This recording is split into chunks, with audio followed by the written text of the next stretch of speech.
80 years ago, during the final assault on Berlin, Sergeant Marcus Washington and his reconnaissance platoon from the 761st Tank Battalion disappeared without leaving a trace. Their absence plunged 23 families into tragedy and silent mourning, while the military community and fellow soldiers remained confused by the mystery. Military archives suggested hypotheses, but no conclusion was reached. The case fell into official oblivion, but the families never lost hope, fighting for the truth to emerge. Before continuing, subscribe and ring the bell. Here we reopen archived cases with respect and proof. The morning of April 23, 1945, began like any other combat day for the men of the 761st Tank Battalion. Known as the Black Panthers, they had earned their reputation through blood and steel across Europe, fighting not only Nazi forces, but also the racism within their own ranks. Sergeant Marcus Washington gathered his reconnaissance platoon at dawn, their faces grim under the weight of another dangerous mission. The 23 soldiers under Washington's command were hand-picked veterans, men who had survived the hell of the Ardennes and the brutal winter campaigns. They knew each other's breathing patterns, could read fear in a glance, and trusted their lives to the soldier beside them. Among them was Private First Class James Mitchell, barely 21, who carried photographs of his pregnant wife Sarah in his breast pocket. Corporal Robert Johnson, the squad's radio operator, had promised his mother in Alabama he would return home to help run the family farm. The mission briefing was straightforward, almost routine. Intelligence had reported Wehrmacht positions across the Elbe River, near a strategic bridge that Allied forces needed intact. The platoon would cross under cover of darkness, establish reconnaissance positions, and radio back German troop movements. It was dangerous work, but these men had done it dozens of times before. As Washington checked his equipment one final time, he noticed the unusual absence of their regular liaison officer. Instead, a unfamiliar white lieutenant stood nearby, avoiding eye contact and shuffling nervously through papers. The sergeant felt an uncomfortable chill that had nothing to do with the morning air. Something was different about this mission, something that made his combat instincts scream warnings he couldn't yet identify. The convoy moved out at 0600 hours, their half-tracks rumbling through the devastated German countryside. Behind them, the main body of the 761st prepared for their own advance, unaware they would never see their reconnaissance brothers again. The morning mist hung thick over the river, creating an ethereal backdrop for what would become one of the war's most haunting mysteries. Washington's last radio transmission came at 0743 hours. Approaching river crossing, all quiet. Will report when in position. The radio crackled with static, then fell silent forever. By evening, when no further communications came through, their commanders assumed the platoon had been overrun by German forces. In the chaos of the final weeks of war, 23 missing soldiers became just another tragic statistic in a conflict that had already claimed millions. The families back home in America continued writing letters that would never be answered. Sarah Mitchell gave birth to a son she would raise alone, always wondering if her husband might somehow walk through the door. Mrs. Washington planted a garden she had promised to tend with her son when he returned from war. Across the segregated South, mothers and wives waited by their windows, watching for uniforms that would never appear on their doorsteps. What none of them knew was that their loved ones had become victims not just of war, but of a betrayal so profound it would remain buried beneath German soil for 8 decades. The reconnaissance platoon reached the Elbe River crossing at 7:15 hours, 15 minutes ahead of schedule. The early arrival should have been a tactical advantage, giving them extra time to scout German positions before establishing their observation posts. Instead, it placed them perfectly into a trap that had been carefully orchestrated from within their own command structure. Sergeant Washington positioned his men along the riverbank, using hand signals to maintain radio silence until they reached the far shore. The bridge spanning the Elbe appeared intact, though twisted metal and shell holes testified to recent combat. German artillery had targeted the crossing repeatedly, but Allied engineers had managed to keep one span functional. The morning fog provided excellent concealment, but it also limited visibility to less than 50 yards. Private First Class Mitchell took point, his Thompson submachine gun ready as he began the careful advance across the bridge's damaged roadway. Behind him, the platoon moved in standard formation, each soldier covering specific sectors while maintaining visual contact with the men ahead and behind. Their boots made hollow sounds against the metal grating, each step echoing across the water like a funeral drum. The attack came from two directions simultaneously. German machine gun positions that intelligence had failed to identify opened fire from concealed bunkers on the eastern bank. The crossfire was devastating and precisely coordinated, suggesting the enemy had detailed knowledge of the platoon's route and timing. But what made the ambush truly deadly was the artillery barrage that began falling on the western approach, cutting off any possibility of retreat.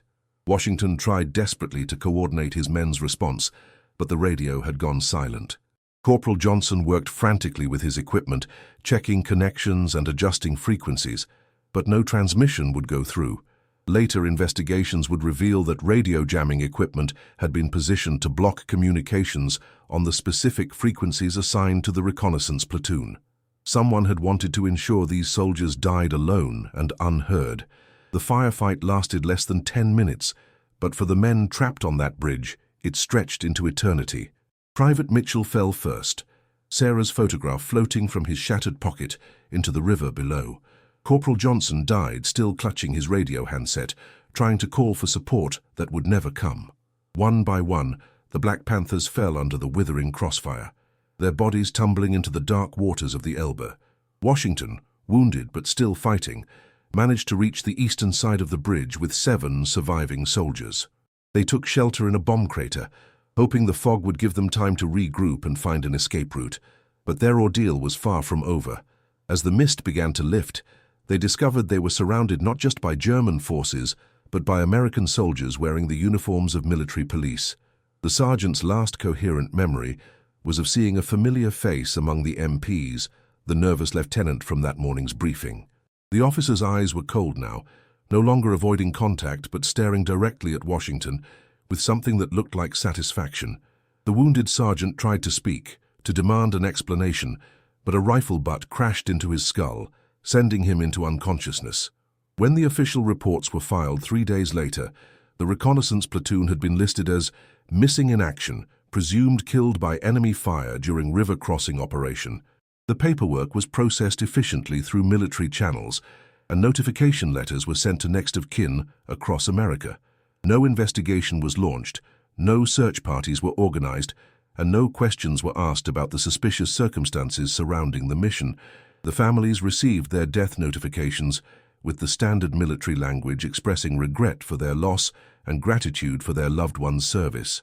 But something about the generic wording troubled many of them.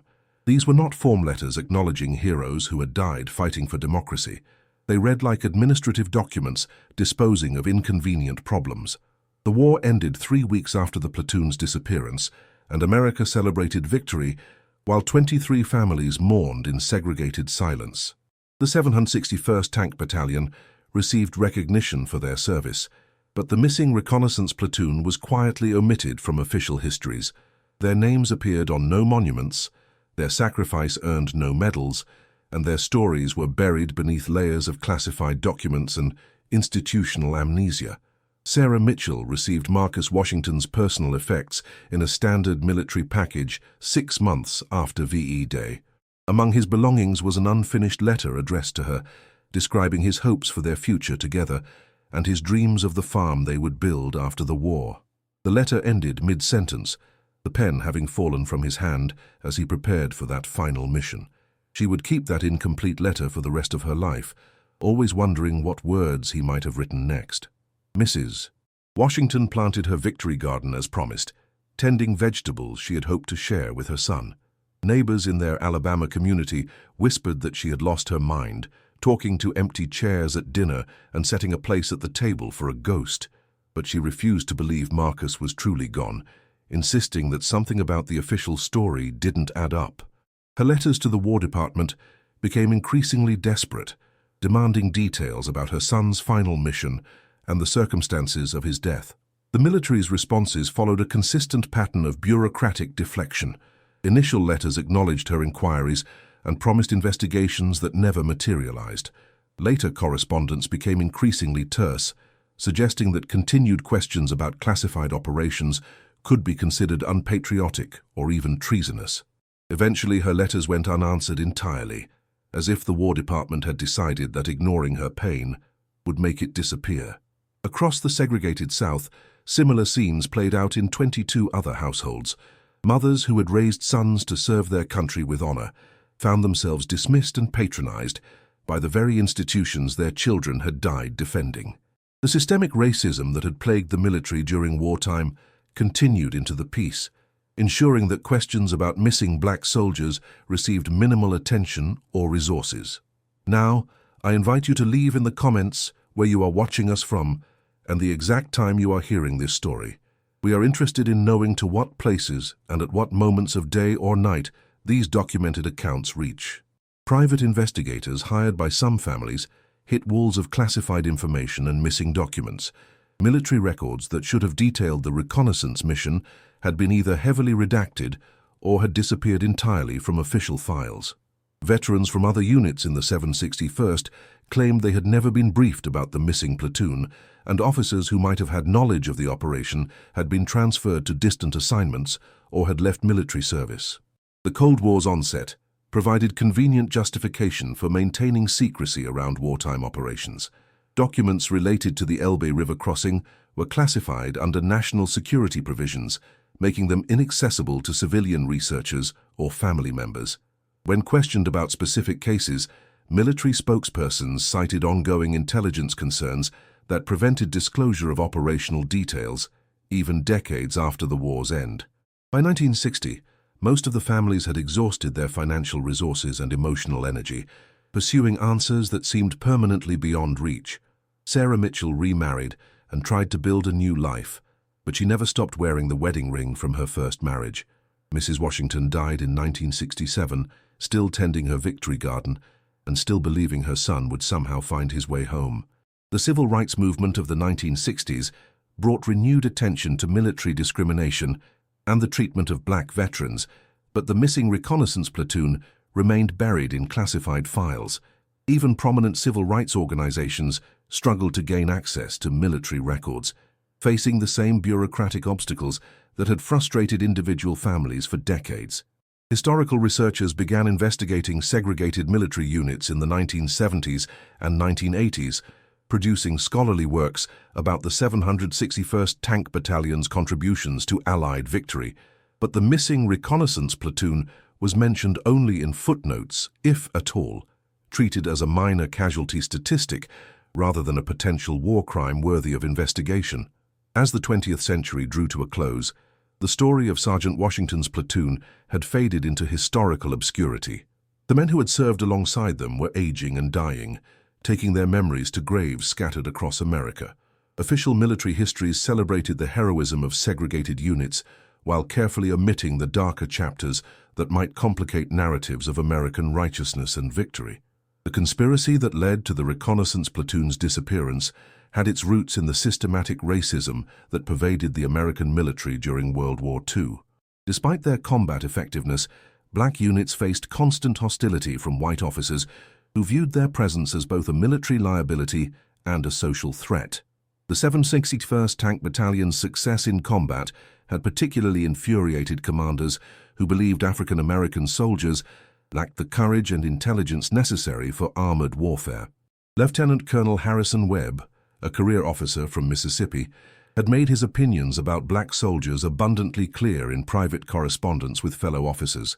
His letters, discovered decades later in family archives, contained explicit statements about the need to limit black military participation and prevent African American units from achieving combat distinctions that might challenge post-war racial hierarchies. Webb saw the war's end as an opportunity to eliminate witnesses to black military competence. The reconnaissance platoon had been specifically selected for elimination because of their exceptional combat record and the respect they had earned from white soldiers in other units. Sergeant Washington's leadership abilities and his men's professional competence represented everything Webb and his conspirators found threatening about integrated military service. By arranging their deaths and covering up the circumstances, the conspirators hoped to prevent these soldiers from returning home as decorated veterans who might challenge segregation. The plan required coordination between American military police, German prisoners of war who had agreed to participate in exchange for favorable treatment, and certain elements within Allied intelligence services. Radio jamming equipment was positioned to prevent the platoon from calling for support, while false intelligence reports ensured they would walk into a carefully prepared killing ground. The morning fog provided perfect cover for the execution of men who had served their country with honor and distinction. After the ambush, surviving members of the platoon were not immediately killed. Instead, they were transported to a location several miles from the river crossing, where they were systematically executed and buried in a mass grave. The decision to move them was tactical, designed to prevent the discovery of bodies that might raise uncomfortable questions about the circumstances of their deaths. Their burial site was carefully selected in an area scheduled for intensive Allied bombardment, which would destroy any surface evidence of the grave. The cover-up involved extensive document falsification and witness intimidation. Radio logs were altered to remove references to communication attempts after the platoon's last transmission. Intelligence reports were modified to suggest heavier German resistance in the area than had actually existed. Medical personnel who might have questioned the absence of wounded survivors were transferred to different units or discharged from service before they could raise concerns. Webb and his conspirators had calculated that the chaos of war's end would provide perfect camouflage for their crime. Military units were being rapidly disbanded, personnel were being shipped home or reassigned to occupation duties, and the enormous task of demobilization meant that few people would notice or investigate the fate of one missing reconnaissance platoon. They were correct in assuming that institutional racism would protect them from serious scrutiny. The few officers who did ask questions about the platoon's fate were told that the matter involved classified intelligence operations that could not be discussed without proper security clearances. Those who persisted in their inquiries found their military careers suddenly stalled, their promotion requests denied, and their duty assignments shifted to undesirable locations. The message was clear. Asking about the missing black soldiers was career suicide. Documents related to the conspiracy were classified at the highest levels of military security, ensuring they would remain hidden for decades. When the Freedom of Information Act was passed in 1966, the military cited national security concerns to keep the files sealed.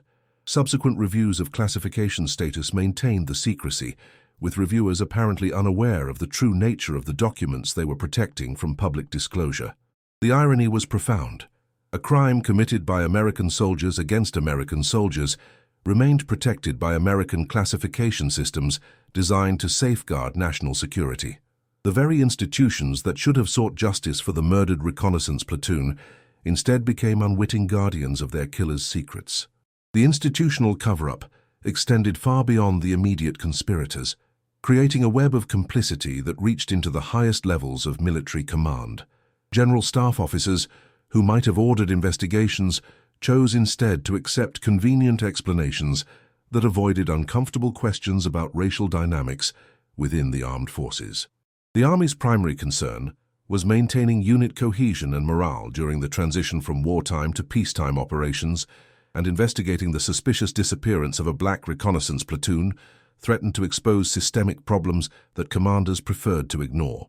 Military historians tasked with compiling official records of the war made deliberate decisions to minimize references to racial incidents and conflicts within American units.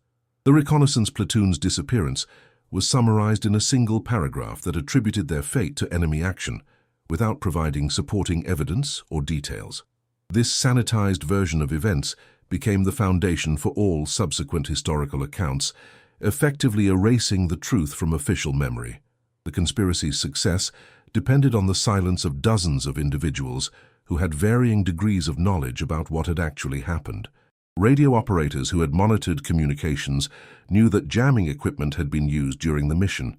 Intelligence analysts were aware that German resistance in the area had been lighter than official reports suggested. Medical personnel noted the suspicious absence of wounded survivors from what was supposedly a conventional combat engagement.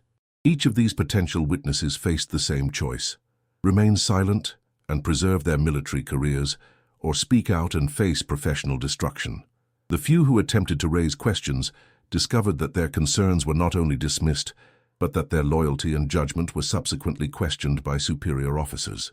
The military's institutional culture of obedience and conformity made it nearly impossible for individual soldiers to challenge official narratives, particularly when those narratives involved racial issues that commanders wanted to avoid.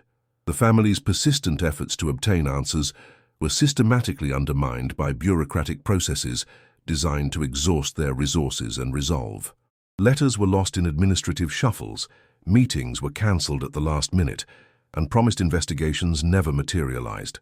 When family members traveled to Washington to meet with military officials, they were often told that the personnel responsible for their cases were unavailable or had been transferred to other duties. Sarah Mitchell's attempts to learn about her husband's fate became a decades-long odyssey through military bureaucracy that left her emotionally and financially devastated. She wrote hundreds of letters, made dozens of phone calls, and spent her limited savings on travel to meet with officials who invariably told her that records were classified or had been destroyed. Her persistence was seen as troublesome rather than admirable, and she was often treated as if her grief was somehow inappropriate or excessive. The psychological impact on the families was compounded by their isolation within their own communities. While white families who had lost sons in the war were celebrated and supported, the families of the missing reconnaissance platoon found themselves dealing with grief that had no official recognition or validation. Their loss was not commemorated in memorial services, their sacrifice was not acknowledged in community ceremonies, and their questions were dismissed as unpatriotic complaining. Mrs. Washington's neighbors initially supported her efforts to learn about her son's fate, but as years passed without results, many began to view her continued inquiries as obsessive and unhealthy. Some suggested that she should accept her loss and move on with her life, failing to understand that the absence of closure made healing impossible. Her insistence that something was wrong with the official story was seen as denial rather than intuition. The broader African American community faced a complex dilemma in responding to the family's situation. While many recognized that racial discrimination might have played a role in the platoon's fate, challenging military authorities risked confirming stereotypes about Black Americans being unpatriotic or disloyal. The emerging civil rights movement was focused on achieving integration and equality, and revisiting wartime injustices seemed less important than addressing contemporary discrimination. Veterans of the 761st Tank Battalion who survived the war found themselves in an impossible position when asked about the missing reconnaissance platoon. Many suspected that racial factors had contributed to their comrades' fate, but they lacked concrete evidence and feared that speaking out would diminish the battalion's hard-earned reputation for military excellence. Their silence was not indifference, but rather a calculated decision to protect the recognition that other Black units had struggled to achieve.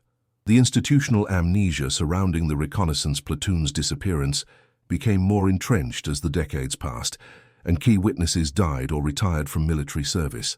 By the 1970s, most of the officers who had been present during the original investigation were no longer available for questioning, and many relevant documents had been routinely destroyed according to military retention schedules. The conspiracy's architects had correctly calculated that time would be their most reliable ally in avoiding accountability. Military archives underwent periodic reviews designed to declassify historical documents that no longer posed security risks, but files related to the reconnaissance platoon consistently failed to meet declassification criteria. Reviewers, unaware of the true nature of the documents they were evaluating, relied on existing classification justifications that had been crafted specifically to prevent disclosure. The circular logic of the classification system ensured that secrets remained secret, regardless of their historical importance or relevance to national security. Academic historians who attempted to research the 761st Tank Battalion encountered frustrating gaps in the documentary record whenever they inquired about the missing reconnaissance platoon. Military historians at official institutions were particularly resistant to discussing the case, often suggesting that researchers focus on more positive aspects of African American military service. This guidance effectively steered scholarship away from uncomfortable questions while maintaining the appearance of scholarly objectivity. The few researchers who persisted in investigating the platoon's fate discovered that key documents had been systematically removed from archival collections. Personnel files were missing critical pages, unit histories had suspicious gaps in their chronological coverage, and after-action reports contained obvious inconsistencies that suggested post hoc editing. The pattern of missing information was too consistent to be coincidental, but proving deliberate document destruction was nearly impossible. If this case has already captured your attention, leave a like. This helps the story of Sergeant Washington and his men reach more people. Sarah Mitchell died in 1989, having spent 44 years seeking answers about her husband's fate. Her obituary made no mention of her decades-long struggle for truth, describing her instead as a devoted mother and community volunteer. The incomplete letter from her husband remained among her possessions, still ending mid-sentence after nearly half a century. Her son, who had grown up hearing stories about the father he never met, inherited both the letter and his mother's unanswered questions. Mrs. Washington's death in 1967 had marked the end of the most persistent voice demanding accountability for the reconnaissance platoon's disappearance. Her victory garden was ploughed under by new owners who were unaware of its symbolic significance, and her extensive correspondence with military officials was discarded as worthless papers by relatives who didn't understand their historical importance. The institutional memory of her campaign for justice died with her. By the 1990s, surviving family members had largely abandoned their efforts to learn the truth about the reconnaissance platoon.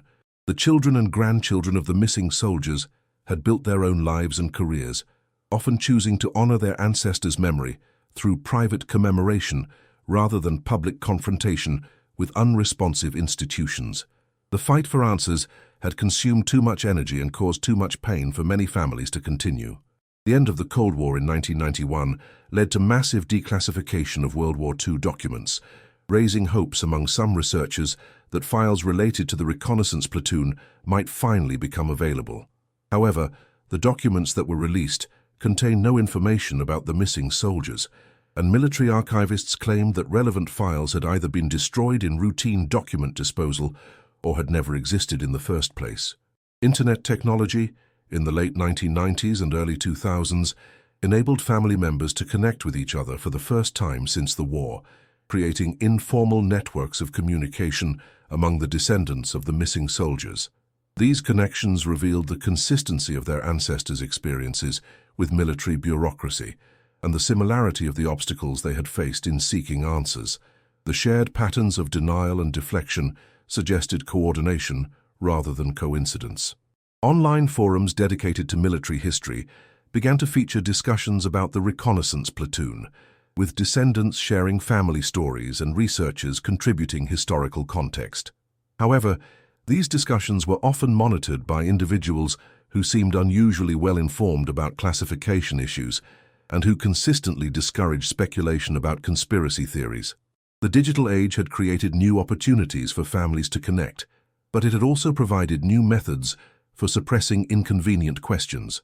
Military reunion organizations for 761st Tank Battalion veterans consistently avoided discussing the missing reconnaissance platoon at their gatherings, treating the subject as too painful or controversial for public discussion.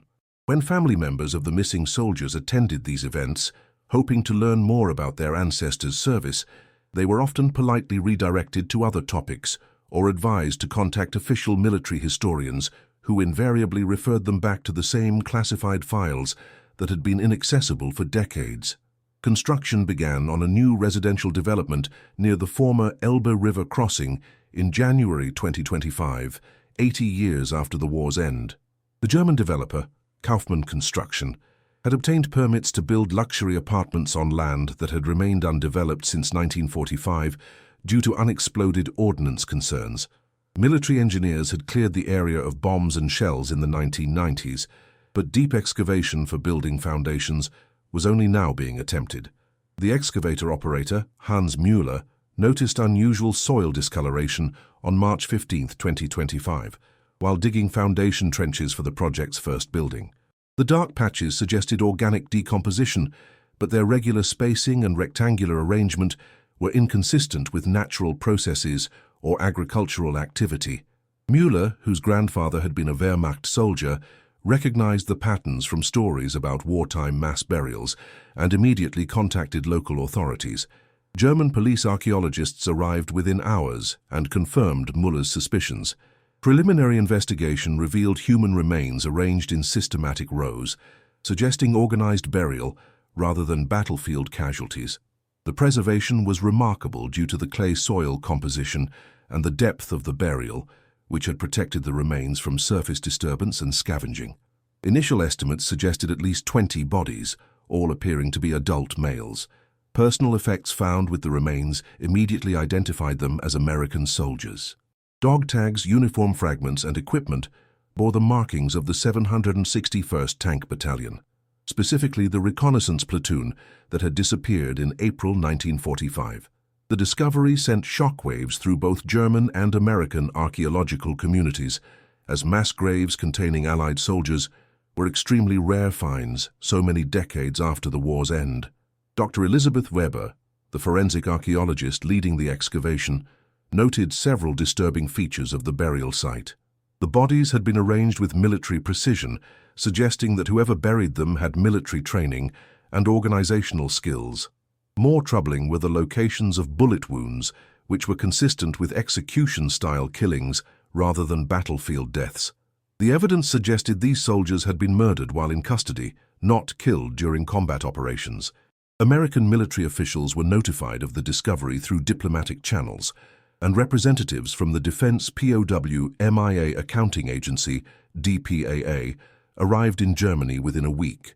The DPAA team, led by Dr. Robert Chen, began the complex process of identifying remains and reconstructing the circumstances of the soldiers' deaths. Their initial findings confirmed the German archaeologists' conclusions about the nature of the burial. The discovery attracted international media attention, with news outlets reporting the find as a significant World War II archaeological discovery. However, initial coverage focused on the remarkable preservation of the remains and the technical aspects of the excavation, rather than the disturbing implications of an organized burial of American soldiers. The possibility that the men had been executed rather than killed in combat was mentioned only briefly in most reports. Family descendants who had maintained their ancestors' memory through private commemoration suddenly found themselves thrust into public attention as DNA samples were requested for identification purposes. James Mitchell Jr., son of Private First Class James Mitchell, provided a DNA sample that would finally confirm his father's identity after 8 decades of uncertainty. The moment was both triumphant and heartbreaking, providing long-sought answers while confirming the family's worst fears. The excavation revealed personal items that brought the soldiers' humanity into sharp focus. Private Mitchell's wallet still contained the photograph of his pregnant wife, Sarah, the image somehow preserved despite decades of burial. Sergeant Washington's watch had stopped at 11:47, though whether this was morning or evening remained unclear. These intimate objects transformed archaeological specimens back into individual human beings, with names, families, and stories. As the excavation progressed, evidence mounted that the soldiers had been systematically executed.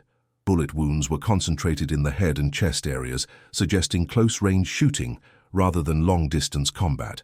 The arrangement of bodies indicated they had been forced to lie down before being shot, a pattern consistent with mass execution procedures rather than battlefield casualties. The findings were impossible to reconcile with official accounts of the platoon dying in combat. Dr. Weber's team also discovered evidence that the burial site had been deliberately concealed. Layers of debris and construction material had been spread over the grave, and the soil composition suggested that earth from other locations had been brought in to camouflage the burial.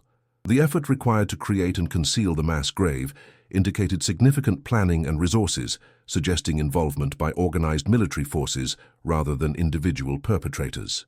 German authorities contacted the Simon Wiesenthal Center and other organizations experienced in investigating wartime atrocities, seeking guidance on how to proceed with what appeared to be evidence of war crimes. The involvement of these organizations brought additional expertise to the investigation, while also raising the profile of the case within international human rights communities. The archaeological evidence from the mass grave directly contradicted 80 years of official military records, forcing American authorities to acknowledge that the reconnaissance platoon had not died in conventional combat as previously claimed. The Defense Department announced the formation of a joint task force to investigate the circumstances of the soldiers' deaths, but initial statements emphasized the need to avoid speculation while the investigation was ongoing. Dr. Chen's DPAA team worked methodically to identify each set of remains, using dental records, DNA analysis, and comparison with military personnel files that had been preserved in various archives. The identification process revealed that all 23 members of the reconnaissance platoon were present in the mass grave, along with evidence of systematic execution that made their fate impossible to dismiss as battlefield casualties. The discovery triggered automatic declassification reviews of military documents related to the reconnaissance platoon's final mission. Files that had remained classified for 80 years were suddenly opened for examination by military historians and Department of Defense investigators. The documents revealed a pattern of inconsistencies, alterations, and deletions that suggested deliberate falsification of historical records. Lieutenant Colonel Harrison Webb's personal papers, donated to a Mississippi university by his family in the 1980s, became crucial evidence in reconstructing the conspiracy. His correspondence with other officers contained explicit discussions about eliminating black soldiers who might challenge post-war racial hierarchies. References to special operations and final solutions took on sinister meaning when viewed in light of the archaeological discoveries. Radio communication logs that had been classified for decades revealed the systematic jamming of the reconnaissance platoon's frequencies during their final mission. Technical analysis of the jamming patterns showed that American equipment had been used, operated by personnel familiar with Allied communication procedures. The evidence proved that the platoon had been deliberately isolated and prevented from calling for support during their final hours. Intelligence reports from the period showed that German resistance in the area had been minimal, directly contradicting official accounts of fierce fighting that supposedly killed the reconnaissance platoon. Allied forces had encountered little opposition while crossing the Elbe River, and Wehrmacht units in the sector had been in the process of surrendering when the platoon disappeared. The tactical situation made the official story of combat deaths implausible. Witness statements from surviving veterans of the 761st Tank Battalion were collected by military investigators, many speaking publicly for the first time about their suspicions regarding the reconnaissance platoon's fate. Several veterans reported being told to avoid asking questions about the missing soldiers, while others described conversations with officers who seemed unusually well informed about the platoon's mission details, despite claiming no knowledge of their fate. The investigation also revealed that several key documents had been deliberately destroyed outside normal retention schedules. Personnel files, after-action reports, and communication logs related to the reconnaissance platoon had been targeted for disposal during the 1950s and 1960s, decades before their scheduled destruction dates. The pattern of document destruction was too specific to be coincidental and suggested ongoing efforts to conceal evidence. Congressional representatives from districts represented by the missing soldiers' families demanded full disclosure of the investigation's findings and accountability for the cover-up that had lasted 8 decades. The Congressional Black Caucus announced hearings on racial discrimination in military historical records, focusing on the systematic erasure of African American soldiers' contributions and sacrifices during World War II. Military historians at the Army Historical Research Collection began reviewing thousands of documents related to racial incidents during World War II, discovering evidence of other potential cover-ups involving African American units. The reconnaissance platoon's case appeared to be part of a broader pattern of institutional racism that had shaped military record-keeping and historical narratives for decades after the war's end. The families of the murdered soldiers, now represented by their descendants, filed a class-action lawsuit seeking not only official acknowledgement of their ancestors' fate, but also compensation for 8 decades of institutional deception and denial. The legal filing detailed how military officials had systematically misled families while protecting the perpetrators of war crimes against American soldiers. International human rights organizations called for the case to be referred to appropriate courts for war crimes prosecution, though the advanced age of potential perpetrators made criminal proceedings unlikely.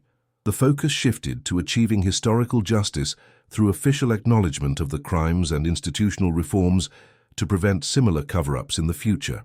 On September 15, 2025, exactly 6 months after the mass graves discovery, the Department of Defense released a comprehensive report acknowledging that Sergeant Marcus Washington and his reconnaissance platoon had been victims of a racially motivated conspiracy that resulted in their execution and the subsequent cover-up of war crimes.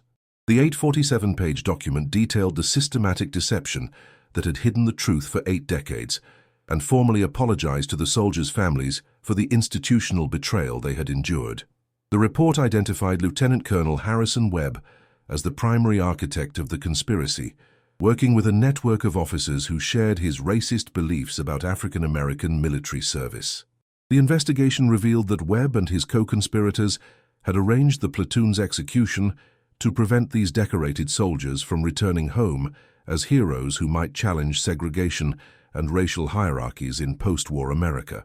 Secretary of Defense Michael Harrison announced that the 23 soldiers would be posthumously awarded the Medal of Honor, the military's highest decoration for valor. The ceremony, held at Arlington National Cemetery, was attended by descendants of the murdered soldiers, surviving veterans of the 761st Tank Battalion, and dignitaries including the President of the United States. The medals represented not only recognition of the soldiers' service, but acknowledgement of the injustice they had suffered at the hands of their own military. Sarah Mitchell's photograph, the one that had somehow survived burial in her husband's wallet, was displayed prominently during the ceremony. James Mitchell Jr., now 79 years old, finally held his father's Medal of Honor while looking at the young woman who had given birth to him without ever knowing his father's true fate. The image of Sarah smiling in 1944, unaware of the tragedy that awaited her family, became an icon of both love and loss. The Army Historical Research Collection announced a comprehensive review of military records from World War II through the Korean War, specifically examining cases involving African American units that had been classified or inadequately documented. The initiative, named Operation Truth Recovery, was designed to identify other potential cover-ups and ensure that similar injustices were brought to light rather than remaining buried in classified files. Congressional hearings revealed the extent of institutional racism within military record-keeping systems, showing how discrimination had continued long after combat operations ended. Witnesses testified about systematic efforts to minimize African American contributions to victory while protecting white officers who had committed crimes against their own soldiers. The hearings resulted in legislation requiring regular declassification reviews of historical military documents and increased accountability for historical accuracy in official records. The families of the reconnaissance platoon established the Marcus Washington Foundation for Military Justice, dedicated to investigating other cases of covered-up war crimes and supporting families seeking answers about missing or murdered soldiers. The Foundation's first project involved researching similar cases from World War II, Korea, and Vietnam, building on leads discovered during the reconnaissance platoon investigation.